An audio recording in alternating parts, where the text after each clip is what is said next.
ज्ञाता दृष्टा रहने का मतलब श्रद्धान की अपेक्षा है। उस ज्ञाता दृष्टा में अपनापन बने रहना, यही मेरा अस्तित्व है, यही मेरी सत्ता है, यही मेरा स्वरूप है। देखो अब जो तत्व विचार है, अब आप ऐसा प्रश्न कर सकते हो कि साहब उसमें अपनापन कैसे हो।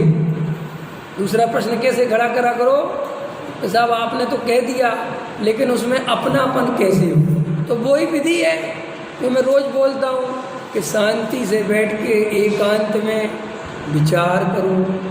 अगर भोजन बना रहे हो और कोई नहीं है, अकेले हो और तुम्हारे पास भोजन बनाने की स्थिति ऐसी है कि कोई बात बनता रहेगा तो फिर विचार करो कि रोटी कौन बना रहा है, मैं क्या कर रहा हूँ, कि जो विकल्प आ रहा है ये किस में आ रहा है। ऐसे जब बैठ के समय समय पर बार बार भेद ज्ञान करोगे, तत्व विचार करोगे, देखो ये शरीर, देखो ध्यान से शरीर को, कहाँ है ये शरीर, शरीर के अंदर क्या है, अंतरंग में जाओ, वहाँ पर राग देश दिखाई दे रहे हैं, विकल्प दिखाई दे रहे हैं। उन विकल्पों में देखो कि क्या यहाँ मैं हो सकता हूँ, क्या ये मेरी सत्ता हो सकती है, क्या ये विकल्प मेरा स्वरूप हो सकते हैं। ये विकल्प तो बदलते ही जा रहे हैं, क्षण क्षण में नष्ट होते जा रहे हैं, नए नए आते जा रहे हैं। ये शरीर तो बदलता ही जा रहा है। पहले मैं कैसा दिखता था, अब मैं कैसा दिखने लगा, आगे और कैसा दिखने लगूंगा। और फिर एक दिन इस शरीर मरण संज्ञा पर लेट जाएगा, इसमें आग लगा दी जाएगी।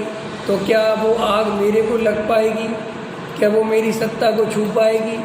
ये बुढ़ापा किस में आ रहा है, शरीर में आ रहा है कि मेरे ज्ञान स्वभाव में आ रहा है।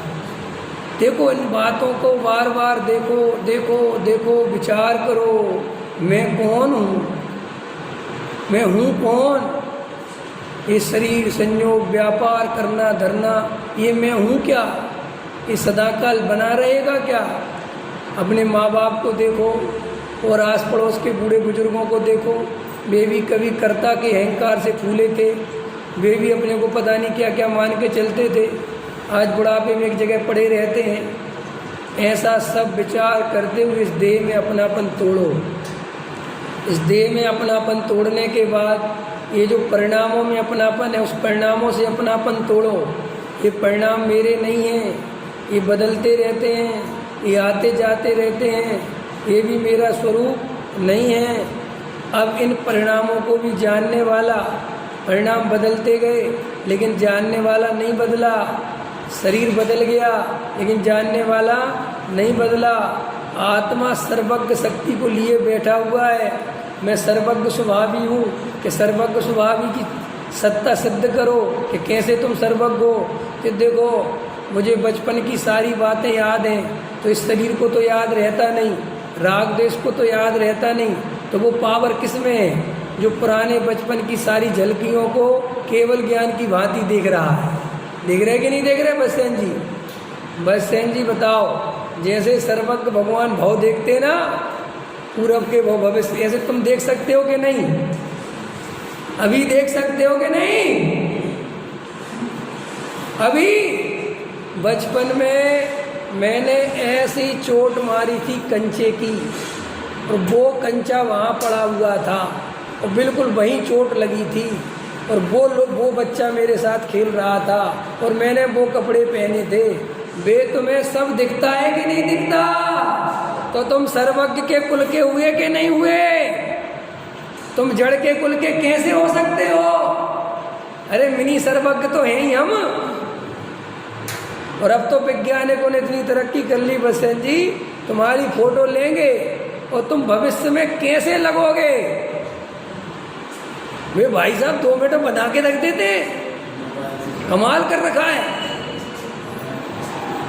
कुछ दिनों बाद तो जो वैज्ञानिक 50% तो ला ही देंगे यहाँ सर्वज्ञता। ख्याल में बाकी 50 बचेगी वो अपन खुद ले लेंगे। विचार करो। तो इसलिए भैया अपने को सर्वज्ञ स्वभाव भी देखो, ज्ञान स्वभाव भी देखो, चैतन्य स्वभाव भी देखो। जड़ स्वभाव भी देखना बंद करो। ये मेरा स्वरूप